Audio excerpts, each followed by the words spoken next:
So the second film in the DC animated movie universe is Justice League War, and I did get a chance to watch it after I watched the Flashpoint film, which I did a review on here on the channel.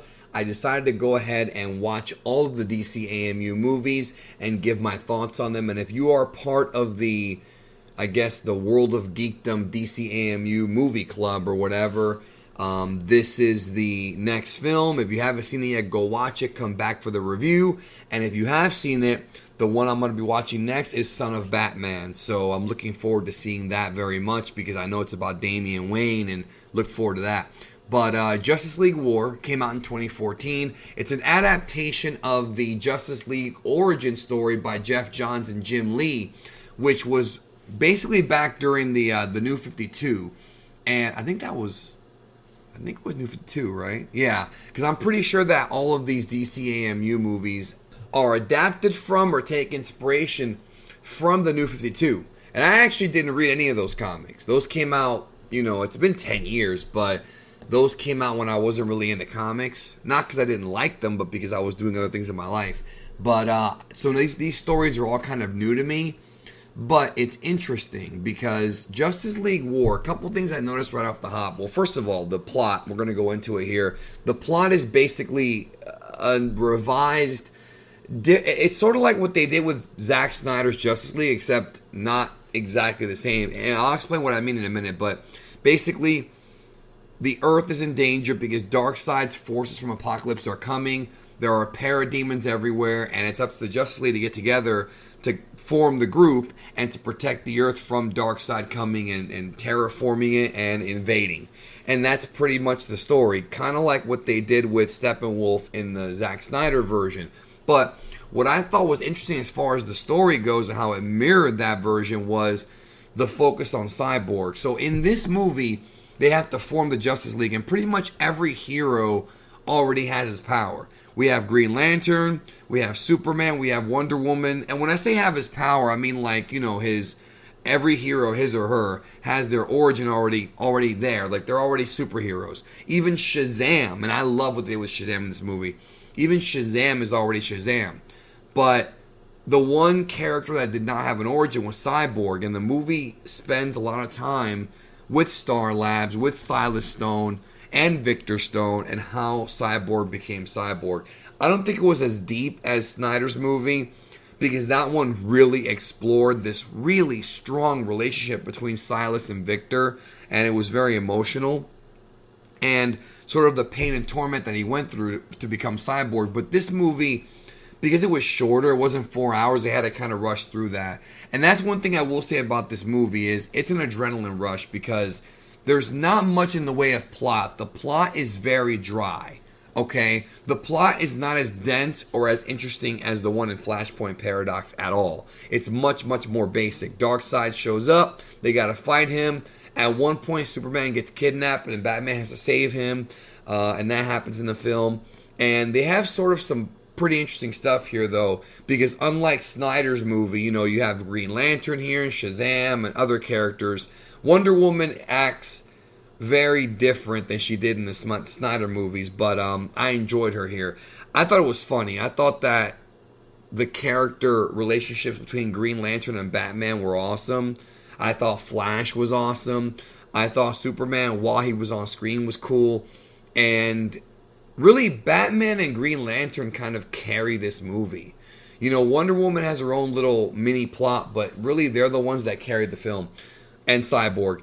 But did I like this? Yes, I did enjoy watching it. The animation is incredible. The voice acting was interesting, but interestingly enough, Batman was not voiced by Kevin Conroy, not in this movie. In this movie, it was Jason O'Mara, and he did a pretty good job in voicing an older, scruffier Batman. And I'm not exactly sure why they changed the actor. I'm sure somebody in the comments will tell me. I'm ignorant to that. But besides him, Alan Tudyk actually played Superman, which I thought was kind of a cool thing. And DARKSEID was played by Steve Blum. Now, what I found interesting is that at the end of Flashpoint, they have like a mid-credit scene that teases DARKSEID and, the parademons. But in that movie, the Justice League are already formed.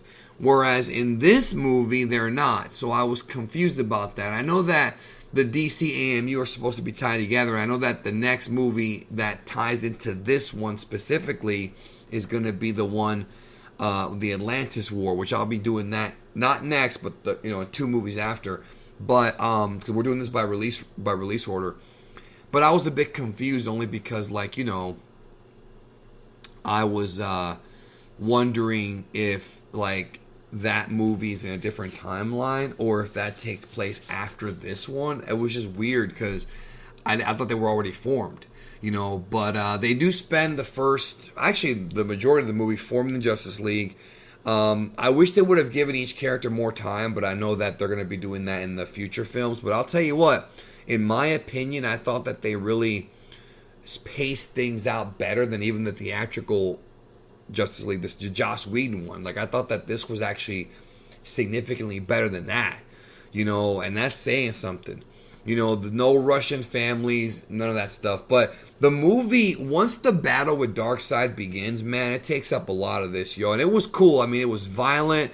The scene with DARKSEID's eyes, I don't want to spoil everything for those who haven't seen it yet, but there's some gruesome stuff here. The Omega beams are here. I thought it was interesting with DARKSEID how he was portrayed, because they showed DARKSEID, no Steppenwolf, no Granny Goodness, perhaps in the future, but and I know that he comes back. I know that story's not done yet because Apocalypse War, I believe, features DARKSEID coming back, but I don't want to spoil any of that stuff for myself. I haven't seen it yet, but still, like, I really enjoy, like, where it's going. But yeah, this is like I said, a combination of what Snyder was going to do with Justice League and Justice League 2, even though this came out first, and I do wonder how much inspiration he took from it.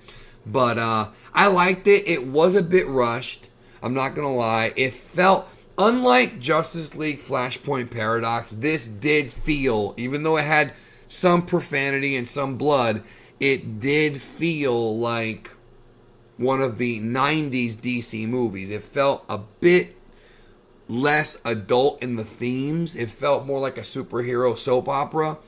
But that's okay. Like, that's fine because it sort of led, or I guess sowed the seeds for what's to come in the DCAMU. So I did like this one, not as much as Flashpoint Paradox.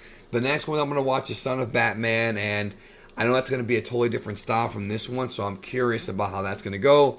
But we're watching that next. So thus far, I am really liking the animation a lot, actually. The look of it, it's different. It's not like the 90s animation. It feels good. It feels vibrant, colorful, and it feels like the people who worked on this worked hard. So I got to give them credit. So Justice League War, fun movie, bit too rushed, not perfect.